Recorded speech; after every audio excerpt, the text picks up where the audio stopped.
Hello, I'm Antonio Mora. This is the newsandnews.com Day in Brief on April 11th at about 7:30 p.m. After 7 years holed up in Ecuador's embassy to the UK, Julian Assange is behind bars in London after an American request for his extradition.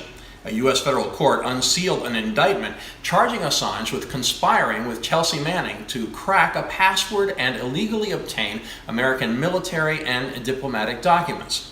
Earlier, Ecuador revoked his asylum, accusing him of repeated violations of international conventions and discourteous and aggressive behavior.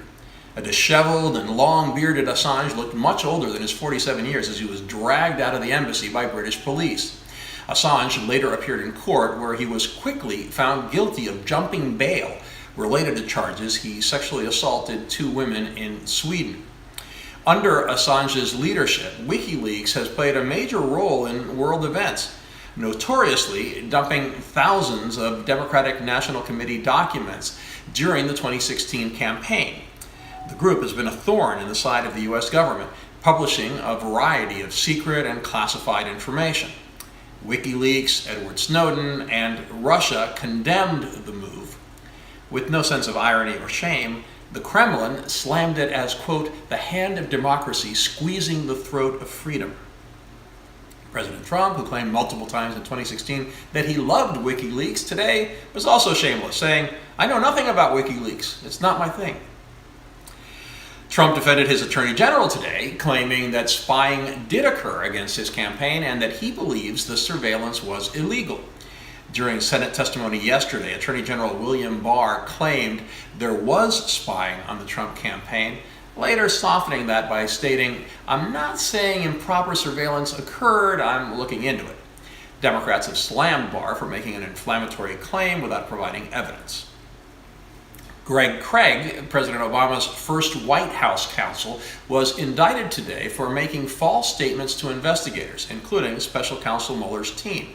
He's the first high-profile Democrat indicted on evidence that surfaced in the Mueller probe. The allegations against Craig involve statements made in connection with his work on behalf of the disgraced Russian-backed former president of Ukraine, Viktor Yanukovych, a client of Trump campaign chairman Paul Manafort. Sudan's army arrested longtime dictator Omar al-Bashir and replaced him with a military-led council. Bashir had ruled over a country ravaged by war for 30 years. The International Criminal Court has charged him with war crimes and crimes against humanity for presiding over the genocide in the country's Darfur region. The ouster of the so-called Butcher of Darfur comes after 4 months of mass protests against his rule.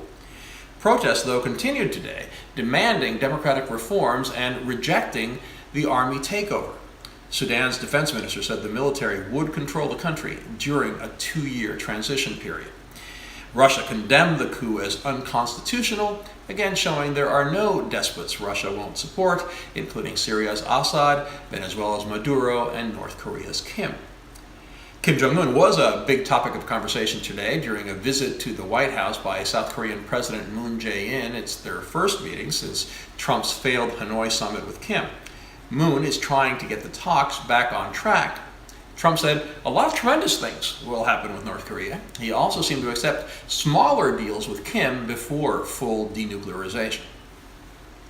A federal grand jury in Los Angeles has indicted former Stormy Daniels attorney Michael Avenatti on 36 more charges, including fraud, failure to pay taxes, embezzlement, and other financial crimes. He allegedly stole millions from clients. He could face 335 years in prison, plus another 47 years in a separate federal case in New York, where he's charged with extortion. He's innocent until proven guilty, but I wonder if media outlets who turned Avenatti into a TV star when he was attacking Trump are at all embarrassed now. Millions of Americans were advised to stay home today for the second day in a row as a major storm sweeps through the central U.S. The slow-moving system has brought a wide range of wild weather, including blizzards, extremely high winds, and thunderstorms. Tens of thousands are without power from California to the Great Lakes region. Interstates are closed, and hundreds of flights have been canceled. Joe Biden hasn't even launched his presidential campaign, but the former vice president keeps finding himself forced to issue explanations and apologies. He may have to do that again after a new CNN report on a series of previously unpublished letters. They reportedly show Biden followed the lead of and sought support from some of the Senate's worst segregationists.